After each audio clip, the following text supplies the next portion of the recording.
It's been proven that students who are having fun and happy most often have a higher rate of learning. So why can't school be more like Disney World? My guest today is Mr. Jonathan Alsheimer, author, speaker, and legendary educator. We discuss his take on active learning and how he makes his classroom engaging and fun.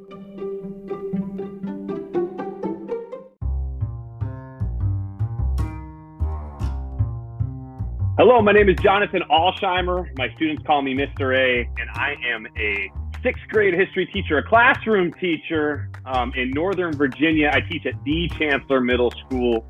And I got to say, first and foremost, we're talking about education, man. My favorite teacher when I was growing up was my dad. He was a teacher as well, and my mom as well. They were both teachers, but my favorite teacher was my father. I didn't have my mama as a teacher. I had my dad. And just because he just had this energy and this passion, this love for what he did, he wanted to impact people in the community. And he just had an engaging lesson every single day that just drew his students in, me included. And if I can say I was the toughest on my dad, because I don't want to get embarrassed by my dad, you better bring it every day. And sure enough, he did. My gosh, number one, I love the energy. This was the most energetic intro I've ever had. Number two, I have never had that answer. Everybody always has a teacher, right? Nobody's ever said my dad. So, I love your answer, sir. I look forward to this interview.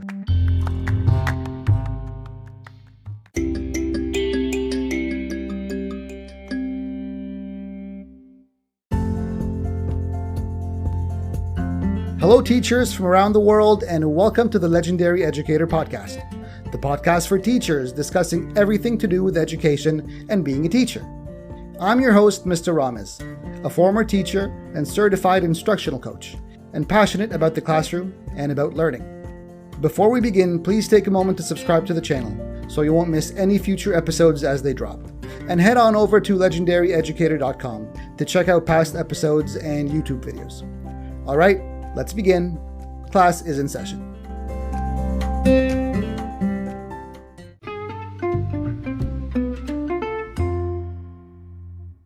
So let's start, as always, with your origin story. How did you become a teacher? I can guess, obviously, it was because of your dad, but I'll let you tell the story. Yeah, man. So kind of growing up, I was that, prototypical student who, I came from a family of educators. My mom and dad were both teachers, and my brothers, I have two brothers and a sister. And to make a long story short, they were phenomenal students. And everybody that had me, all of a sudden I come in the classroom and they're thinking, oh, this is going to be another straight A kid. It's another Alsheimer kid, good kid. And I was a good kid. I didn't get in trouble. Wouldn't say a bad word to you. Did all your work, worked hard for you. But I just struggled on tests, man. And through the course of my education, I kind of felt like a number. And I kind of felt like I was pushed aside because I wasn't, this type of kid or this type of kid. And, when it was time to choose, what do you want to do with your life? I always thought to myself, I want to make a difference. I want to make an impact. How do I do that? And I loved history because my father was my history teacher in middle school. And so I was like, you know what, maybe I can do this. Originally, it was like, I want to play professional baseball and, work is just going to be whatever.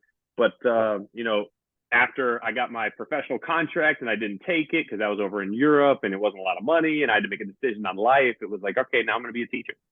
And this is what I want to do. You were going to play professional baseball.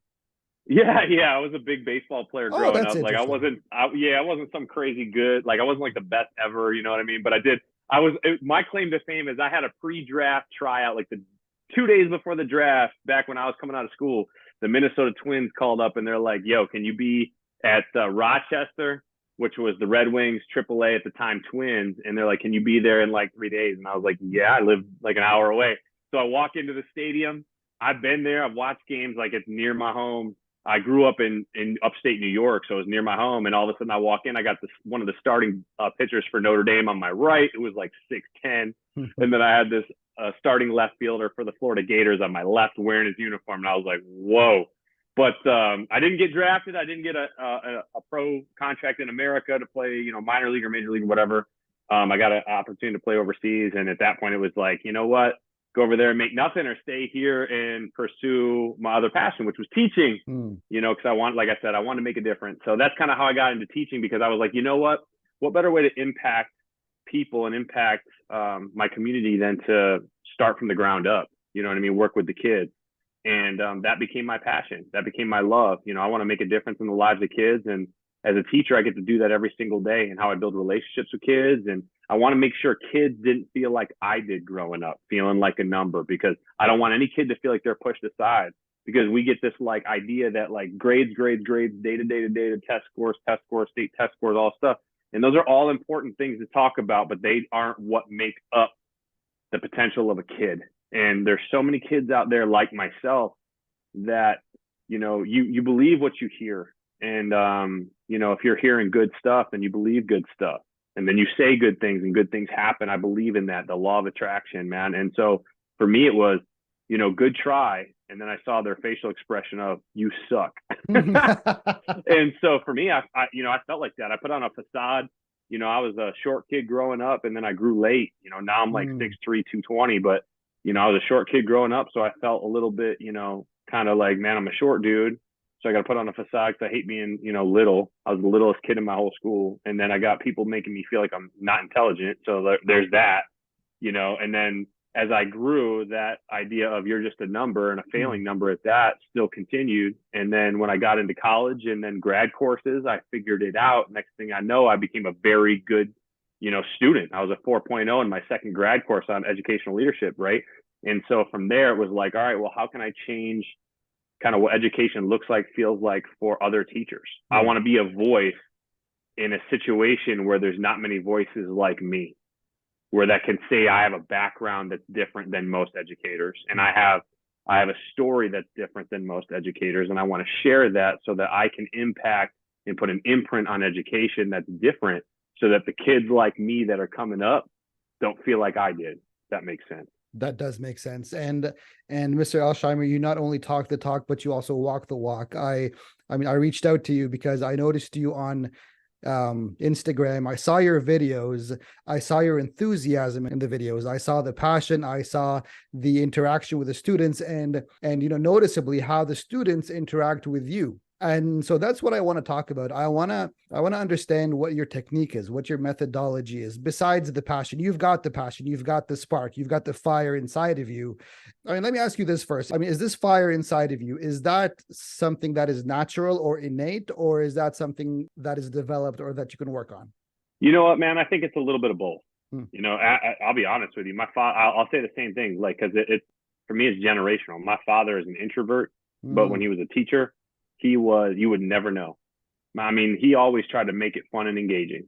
And like I said, he's an introvert. He prefers to sit off to the side and not really say much. But when he's in a classroom, man, he is every bit of it. And so for me as a teacher, and my mom too, like with my mom's this sweet, like quiet, person. She passed away last year from cancer. So she's no longer alive anymore. Thank you. But when she was a teacher, man, she was just this sweet, quiet soul. But at the same time, she had such a command over her students. And I never walked into her classroom. And didn't see kids smiling and engaged. And then when you walk into my classroom, it's a little bit both. Like, I'm also an introvert a little bit, I'll be honest. But at the same time, I know when I walk through the hallways of my school, when I walk through the doors of my classroom, at the end of the day, I got to make a decision. And you know what? There's a lot of things that teachers carry, man. We carry a lot. We carry our home life. We carry what's going on with our kids, what's going on with our families. My mom had cancer 5 different times over 13 years. We thought she was going to die more than once, and then eventually she did. And I had to walk into school every single day with that. Like, that's really difficult to do. But at the same time, like, I got to also make a decision. So part of it is I have a drive and a love for what I do, but part of it's also a decision, and it can come in various methods. Like I said, my mom was sweet and quiet, but she also had a commanding presence in the classroom. My father's an introvert, but he also was exciting as a teacher. I'm a little bit of both. And when I come into my classroom, it's like, listen, if I'm bored, so are my students. So how can I take something that might be boring and how can I put a little twist on it? Because as a classroom teacher, who's a father, who's a speaker, who's an author, who's a this, who's a that, and any teacher in that matter, you wear 1,000 hats. Like, I don't care if you're an author, teacher, whatever. Like, you're a parent, you're a mentor, you're this, you're a coach, you're a counselor, you're a this, psychologist, you're all over. nanny, You're pulled in 1,000 directions. So you don't have unlimited time to do lesson planning. So how can you twist what you do to make it a simple activity that enhances the engagement process?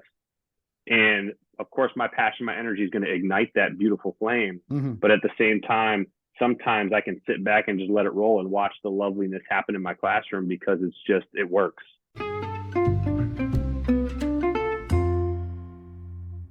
I wanted to interrupt this awesome interview to personally thank you for checking out Legendary Educator. I hope you're enjoying this episode and finding benefit in it to take back to your classroom. You know, creating a podcast and producing weekly episodes is actually pretty demanding.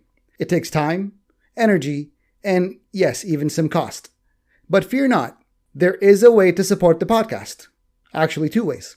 The first thing you can do is go check out legendaryeducator.com/resources, where I've compiled a whole list of products and services that are useful to teachers.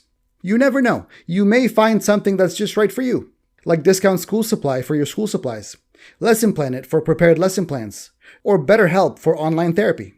Using the links on my website won't cost you anything. You may actually end up saving, but it will give me a little kickback to help support the channel. And if you don't find anything you like, you can just make a small donation by going to legendaryeducator.com/donate. You can donate as little as $1. $1 a show. Sounds like a good deal. Again, thanks for tuning in, and I hope you enjoy the rest of this episode.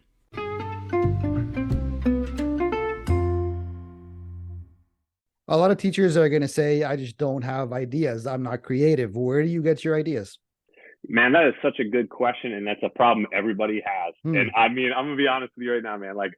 All right, so I'm not a big, I hate when people plug their books. All right, so take this for what it is, okay? So that's not me, trust me. But like my first book, Next Level Teaching, is all about my philosophies on teachers as the driving force in school culture. And in that, I talk about some of the engagement practices that I use. My second book that's going to come out at some point at the end of this upcoming school year is literally that. It's your question. Okay. So my first book kind of addresses some of that. My second book is this, and it's that we need to start looking at cultivating a living, breathing document that we can share amongst each other, because so much of teaching, I feel like, is like, what am I going to do? What am I going to do? We plan a little bit. But lesson planning takes time, right? Yeah, but like at the same time, like, why aren't we sharing the good stuff? You know what I mean? Like, I don't know what I'm going to do next week. So what can we do as a school to eliminate that problem?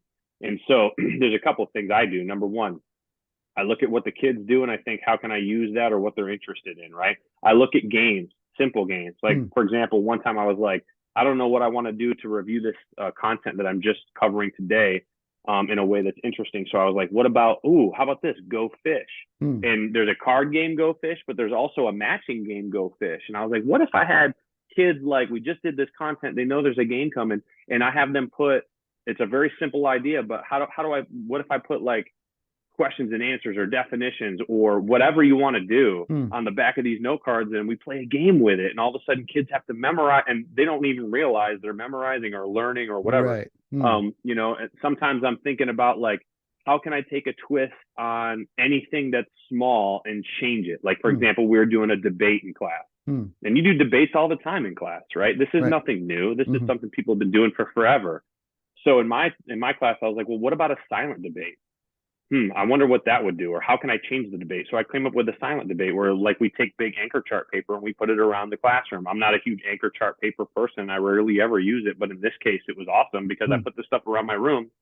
And then I say, okay, I'm going to post these really specific, either essential questions or open-ended questions. And you have to go around the room and you have to say, in terms of writing, what you would say in the classroom. You can either make a comment on what I wrote, you can answer what I wrote, you can write a question about what I wrote. And then as you go around the room, you go around a second time and maybe even a third time, and you do the same thing with what other kids wrote. I like this idea. What about this? Next thing you know, we had these anchor chart papers that were loaded with good questions, great comments, and sometimes from kids who rarely spoke out in class. And it was literally looking at what I did and thinking, how can I change it just a little bit? Going along, and I'm going to throw another one at you. I could do this all day. My second book's got not thousands, but I mean, it's got a lot of ideas.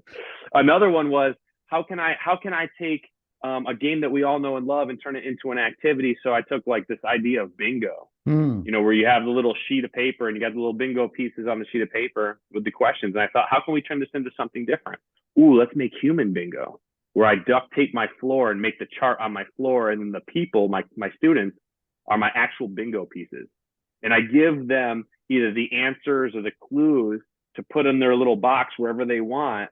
And it's team versus team, so they can't see. And then I say a clue or a question or whatever, and then they have to quietly, and they can use their notebook. So they're shuffling through their notebook, like, oh, there's the answer right there. Someone has to stand and grab the paper. And then as soon as there's a line of kids, it's a bingo and they win. Maybe a piece of candy or maybe a point, and we turn it into a game on the board. But all of a sudden now kids are moving and they're thinking, and it's literally looking at what I've already done and thinking, how can I change it up a little bit? You don't have to like build a rocket ship and go to space. You can literally just look at, like, I did this worksheet activity last year. How can I turn it into a way where I can get kids up and moving around my room? And if they're doing that, more than likely, man, they're smiling, they're laughing, they're talking. If they're collaborating, and maybe they're creating something. These are all different ways to do it, but I like to keep it simple. I don't like to spend hours on Pinterest, and I certainly don't have tons of money to spend on teachers pay teachers. Right. I literally look at what I did. How can I change it in a simple fashion that will ignite some learning? And if the content's engaging and fun, man, that learning's going to stick. That's amazing. I mean, let me ask you again, like, how do you come up with your ideas? I mean, would you consider yourself a little more creative than some other teachers who say, I don't have ideas, or are you just sort of recycling? Are you borrowing from other teachers? Are you going on to Google? Are you going on to, sharemylesson.com? Like, I mean, where is your inventory coming from? Oh man, there's no one spot. There's no one spot. If you're a teacher that does this work for long enough, there's no one spot.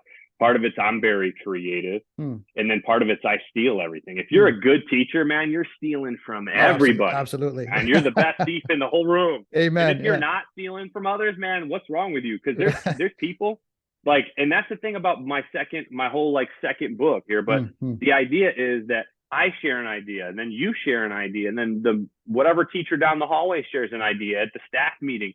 You could be teaching for 20 years and think, man, I'm just not a good teacher. I bet you have that one banger lesson, or maybe you have a ton of great ideas and you share them out at a staff meeting, or you share them at a PLC, and then someone puts those in a document. Now all of a sudden I've got your idea, their idea, that person's idea. Maybe I had 10 good ones, right? And now all of a sudden I got 20 good ones, and we continue this work over the course of years. And now we have an encyclopedia of awesomeness that we can use. And don't get me wrong, it's not about like it has to be a 7th grade math idea. It's got to be something that's moldable, adaptable, like the Go Fish game or the Human Bingo game. It doesn't matter what content you teach. It doesn't matter what grade level you teach. And part of it is also this understanding as an educator.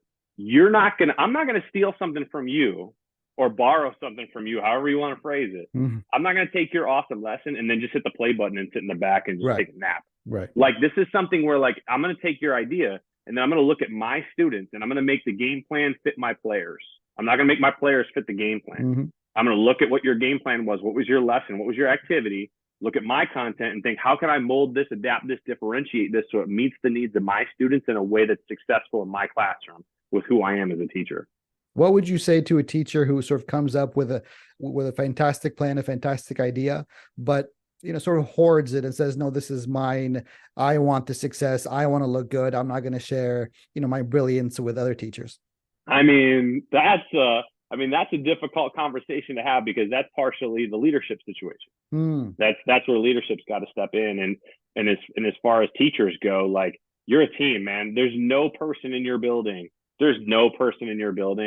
that does it all right. I don't care how good you are. I don't care how long you've been teaching. I don't care how many engaging lessons I've had in at some point, your lesson ideas are going to run dry and you need some help. And so that's where you need to cultivate a climate and culture in your building where, number one, you're hiring good people that are willing to work as a team. And number two, you have these conversations. You have to open the doors as a leader. Like, you have to put people in positions where collaboration happens often, right? And like, all right, so we're going to have our PLC. It's not going to be long, maybe 20 minutes, share a cool idea, right? Or here's the staff meeting. All right, I'm putting you in your teams, or this was an idea I saw as I walked around. I mean, you pretty much put people in situations where they have to share, right? And if it's somebody who's unwilling to share their information, I mean, that's a bigger problem. And as far as educators go, you're almost never going to find a teacher like that who refuses to give out that good lesson or that good idea. Most of the time, educators, man, like, if you give them a platform to share out, oh my goodness, they're more than willing to share out because they want to help the students. They're there because they have a heart and passion and love for what they do. So they're going to put that out there. And if you have a teacher that might be like a little reluctant, like, I don't know if I want to share this with everybody, put them up in front of the staff and be like, I love this so much that I would love for you to present this to the whole staff because this is just that good.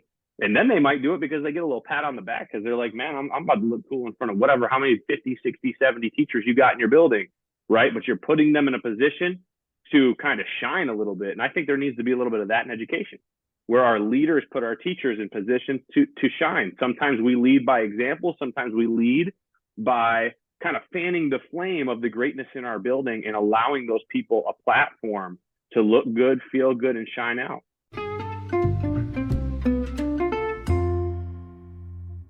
So if you've managed to reach this far, I'm going to go ahead and assume that you're enjoying this episode. And what better way to show me that you're enjoying the podcast than by doing something to support it financially? It's just the right thing to do. You can go to legendaryeducator.com/resources to find links to products and services. Using the links aren't going to cost you anything, but I'll get a small kickback for every purchase you made. And if you don't find anything there, you can go to legendaryeducator.com/donate and donate as little as $1 or more if you're feeling generous. Do the right thing.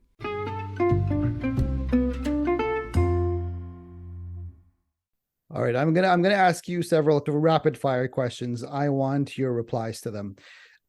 Doing activities in the classroom takes up too much, teaching time, takes up too much time where I can't get through my lesson plan or curriculum or whatever. Yeah, you can't get through your standards, right? I hear that all the time. I actually had a family member who's a teacher say that to me one time. I can't play games in my classroom because that's wasted time. It's actually something I wrote in one of my first books. And I 100% agree with you.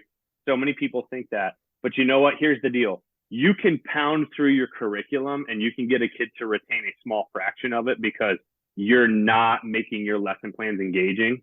Or you can try to have fun and create those activities where kids are moving, collaborating, creating, and having fun in the classroom. And you know what? I'll waste using your terminology and their terminology. I'll waste a few minutes at the end of a class to play a game. Maybe it's not going to crush the standard like I think. Maybe it's not going to crush the standard like anybody thinks. Maybe somebody's going to look at that and go, well, what are they learning with this?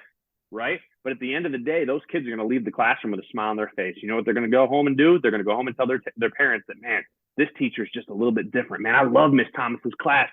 I've never been really big on fractions, but there's just something about this teacher and I want to be there. And you know what? You're going to get so much more focused, active learning from doing those things than you're ever going to do from just crushing through the content. Think about your own life.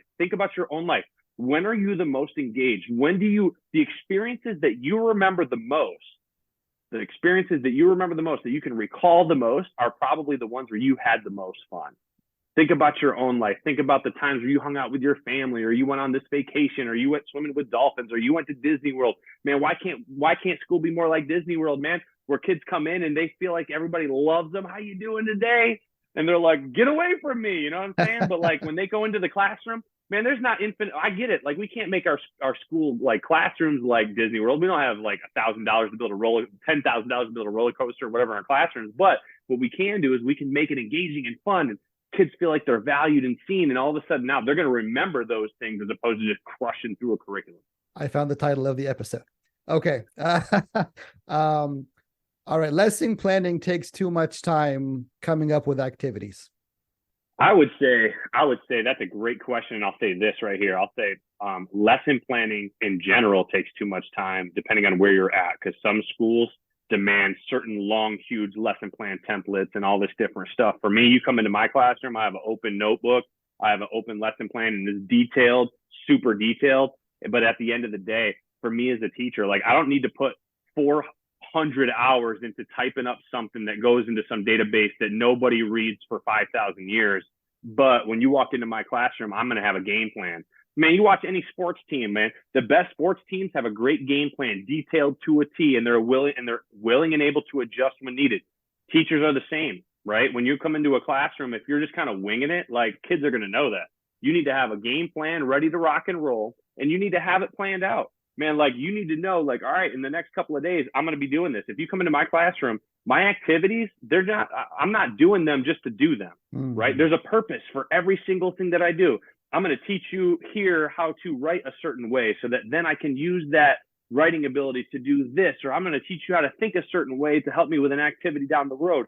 And you have to think about those things. I'm not saying spend hours lesson planning. I'm not saying that.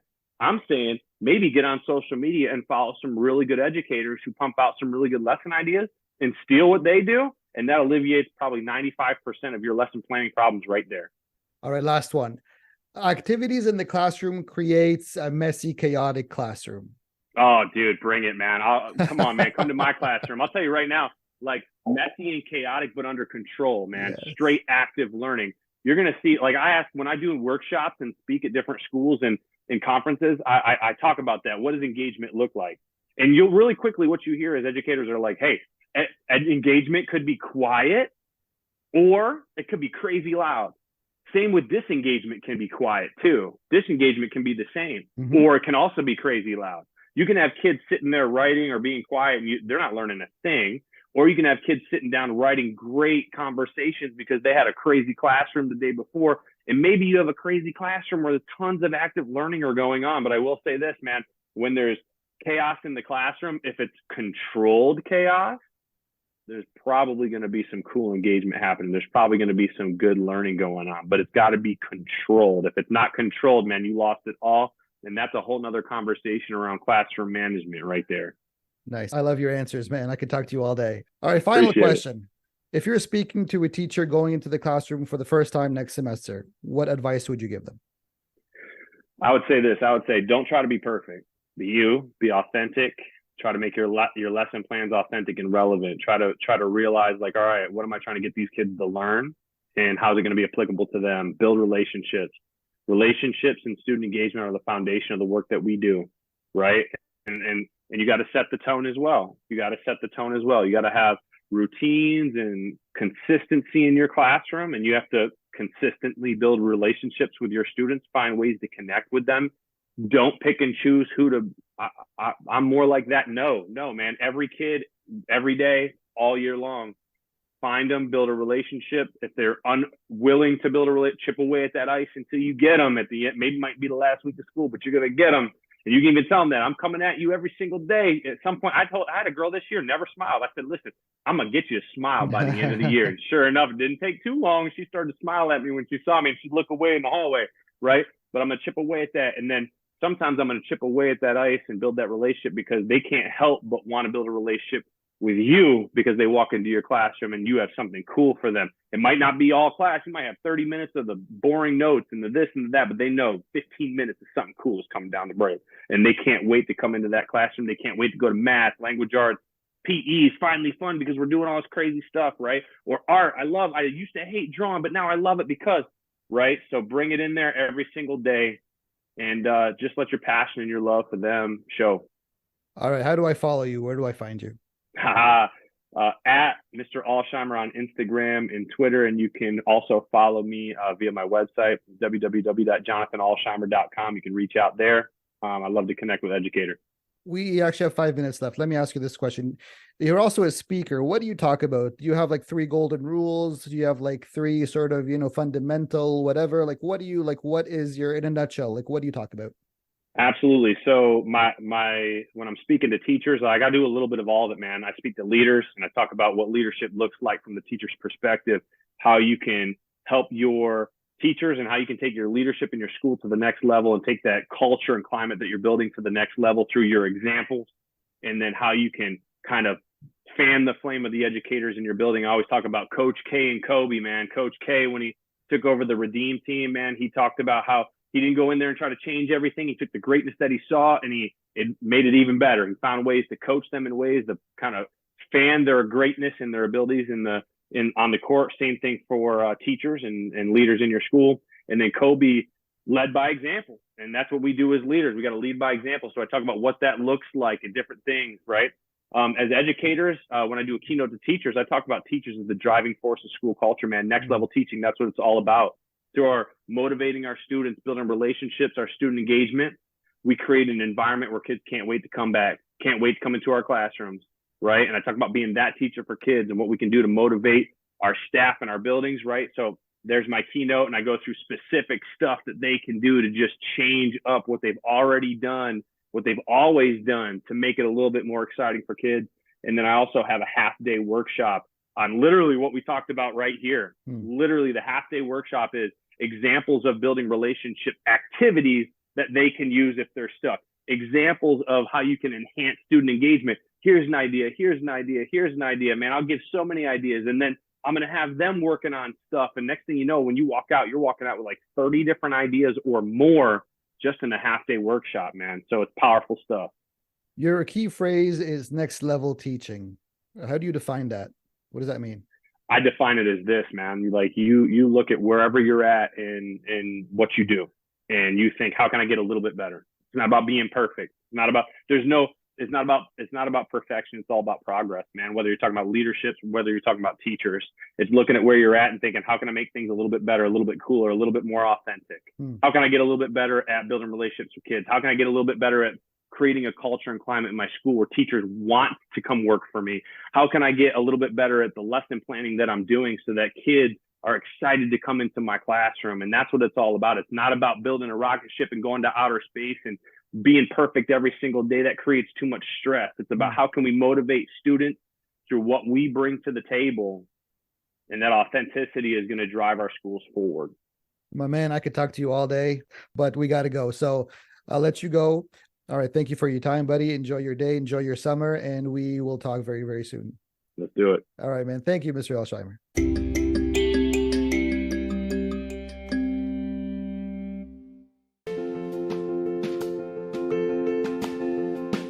Thanks for tuning in today.